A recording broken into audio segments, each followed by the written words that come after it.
Good morning, Year 3 and 4, and welcome to today's reading lesson. So today we're going to be doing something slightly different to what we used to, because we would usually do our big question on day 4. But because we're not that far into the story yet, not really much has happened for us to argue about, we're going to just focus on non-fiction, because we'll be missing that tomorrow while we do our PSHE day on British values. So we're going to just do a non-fiction text day all about Mount Vesuvius. So it's still linked to our story and the volcano that is in the story. So really interesting things to read about. So we are going to get started as always on our do now, but that's going to be linked to our text that we have been reading this week. Okay, so I'm going to take you through that. Hopefully it will make sense. Okay, hopefully that will work. Great, so you should have these two things open. So you've got your do now here, which is linked to this text, and then we're going to be going on to Mount Vesuvius, in which you've got some questions for as well. So just focusing on the do now first, and using this text to help you. We're going to just, as always, order the events as they happen in the story. So what order have we been told that as the reader? So the first thing I would like you to do is highlight where each of these things are in the text. So I've done the first one for you, which is tradesman haggling. So if I look before that, none of the other things are mentioned. So I'm going to say that is number 1. So can you go through and find each one and label it and come back when you're ready? We'll go through it together. Off you go. Okay, hopefully you've managed to have a go at that. So let's go through the answers together. So number 1 we've already done. So I'm going to go on to page 2. Now it told us here that he lives with his parents near the theatre district. So that's when we found that out. So that is number 2. Obviously Tranio already lived in the theatre district, but we're just ordering it in what it appears in the story today. Then it goes on to talk about he'd often sneak into the harbour. So that is number 3. And then I'm looking for something else. So I've got favourite song now. The poets are singing his favourite song on Knucklebones. So if I look at this bit, I remember this is where the poets are singing this song here. So that is going to be number 4. And then the final thing that was in our story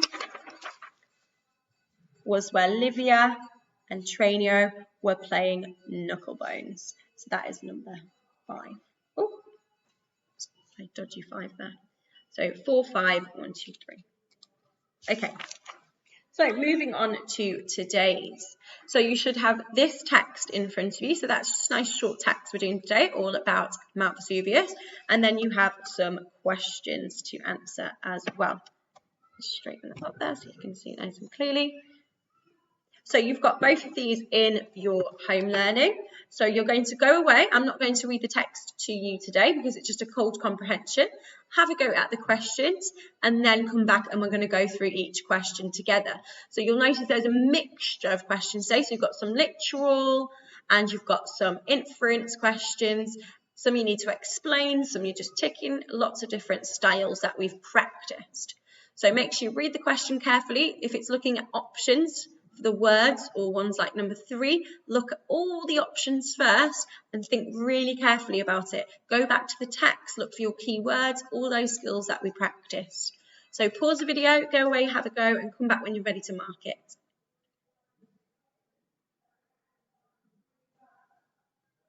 Okay, so I'm going to assume that you have done this already because I'm now going to go through the answers and you can mark it along with me.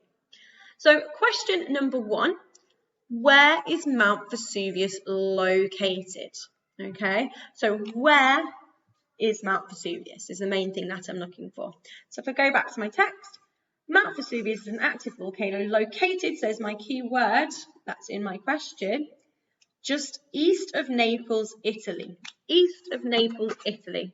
So for the first one, we should have got east of Naples, Italy. If you've put just east of Naples or you've just put Italy, we'll accept that as well. But make sure you are going back to the text and copying that. Okay, true or false for the next one. So Vesuvius has not erupted for 100 years. So again, I'm not just going to guess, okay? I'm going to go back to the text and check. It is the only volcano on the continent of Europe to have erupted in the last 100 years. So that tells me this volcano has erupted, and this is the only one in Europe to have erupted in the last 100 years. So it has erupted. So that one is actually going to be false. Let's give that a little tick. Around 3,000 people were killed by Vesuvius in 1631. So I'm going to be looking for this in the text to help me. So if I scan through, it stands out straight away. I can see 1631 here. And then I'm going to go back and read around it. In 1631, approximately 3,000 people were killed by an eruption from Mount Vesuvius. They were killed. And it says 3,000 people, so that is true. Okay, next one. Vesuvius has erupted at least 21 times. Let's see if that's true. Okay, so I'm looking for the word erupted. High volcano has erupted at least 20 times. So it has tells me that is true. And finally, the volcano is 4,000 feet tall. So I'm going to be looking at something to do with a measurement. So I'm just going to scan through. Oh, I can see here foot. Okay, so I'm going to read this part. Since 1631, the 4,200 foot volcano has erupted 21 times. So actually, even though it's very close, if I rounded it to the nearest 1,000, it would be correct. It's actually not. It's 4,200. So that one is false. Okay, question number 3. Why is Mount Vesuvius considered very dangerous? Choose one. So remember, I'm going to read all of the options first. So because it is a very high volcano, because it erupted before, because many people live in the possible path of destruction, because it buried Pompeii in 79 AD. So realistically, all of those are probably explanations why it is a dangerous volcano. However, we're thinking about the text, what is the most sensible answer?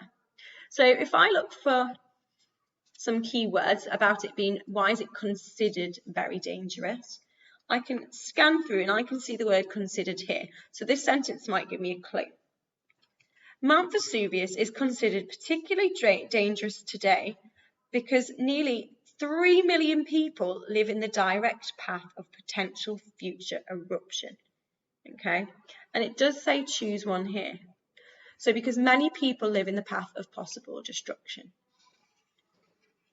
Because if I was to say because it's erupted before, well, there's lots of volcanoes that are constantly erupting. It doesn't mean they're very dangerous. There are some, as you might have seen in the news recently, there's Mount Etna that's erupted and it's not caused a lot of damage. It erupts quite regularly.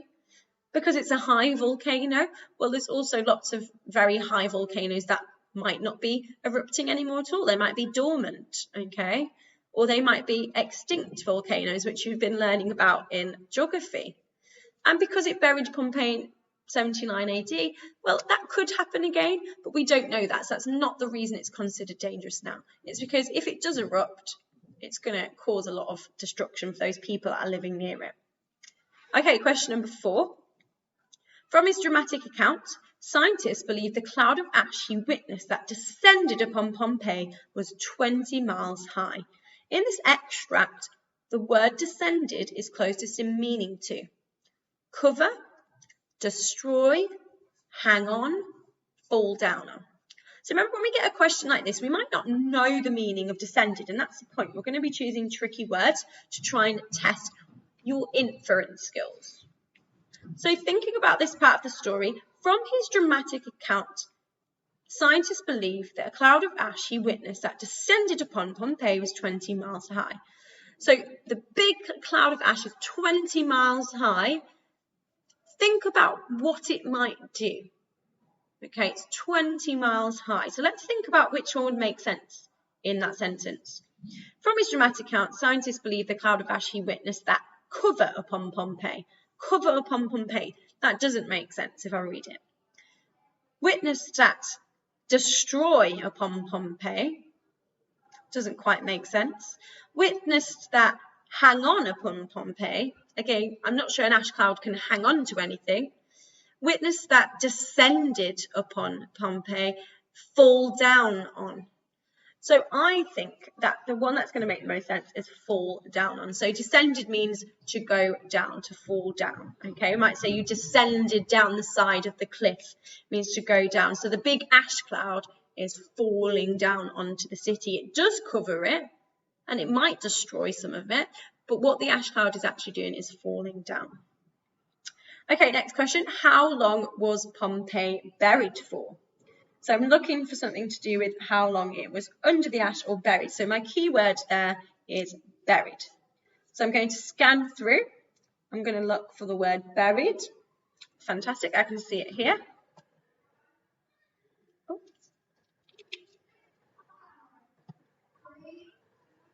Sorry everybody, just don't know what's happened there. Hopefully the camera will come back on.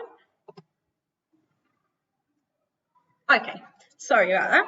So we're looking for the word buried. So I found it here. So I'm going to go back and read. The city of Pompeii was completely buried. It was rediscovered in 1748, more than 1,600 years after the eruption. So it was rediscovered in 1748, more than 1,600 years later. So that is how long. So how long was it then buried for? More than 1,600 years. Hopefully you can read that. Okay, next question. Many of the buildings were amazingly well preserved. In this extract, the word preserved is closest in meaning to. So many of the buildings were amazingly well preserved. Now I think that word amazingly is going to give me a clue, because I probably wouldn't say it's amazingly well damaged, because it's probably obvious that they're going to be damaged by the volcano and ruined, okay? The buildings were amazingly well built. Now, what it's describing in the text is that the ash has buried, okay? And then it tells me, if you've read it really carefully, that the people were found buried under 12 layers of soil. The buildings were amazingly well preserved, as were the bodies of those. So what actually happened is they were buried and they were protected, because they still look the same after they've dug them up. So preserved means it was protected. Okay, number 7. Why do you think Pompeii is one of the most visited sites in Italy? So thinking about what we've just spoke about there, you can go to Pompeii and you can see the buildings, you can see the bodies of people that actually lived there. So it's really great to see what the town actually looked like. So why do you think Pompeii is one of the most visited? I'm going to say because you can see what the town really looked like. You might want to give a bit more detail. Maybe you have written something about you can see what the buildings look like because they've been so well preserved. You can actually see the bodies of people there, something that you've taken out of that part of the text. Okay, your teachers will check your answers on Seesaw. I'm looking forward to seeing your answers for that one. And finally, find and copy the word which suggests that finding the Pompeii ruins was useful. So it's a skill that we practice quite a lot. Find and copy the word. So I'm looking for one word that means useful, and finding the Pompeii ruins was useful. So this is the part of the text I'm going to be looking for, finding the ruins. So something about finding the ruins at the end. So I can see the word ruins here, so I've scanned through. So I'm going to read around here. The ruins at Pompeii have provided archaeologists, so that's people that dig up the ruins and things to look at them, with valuable information about how people in the Roman Empire lived. So the ruins at Pompeii have provided archaeologists with valuable information. So I think that's really bit that I'm looking at there, and I would say it is valuable, because that means similar to useful. So the word is valuable. Okay. So that is it for today's lesson. Hopefully you managed to have a go at all of those questions. Really well done on getting them right if you did. So we'll see all of that work on Seesaw later, hopefully. So do post it, and we will see you next time. Bye, everybody.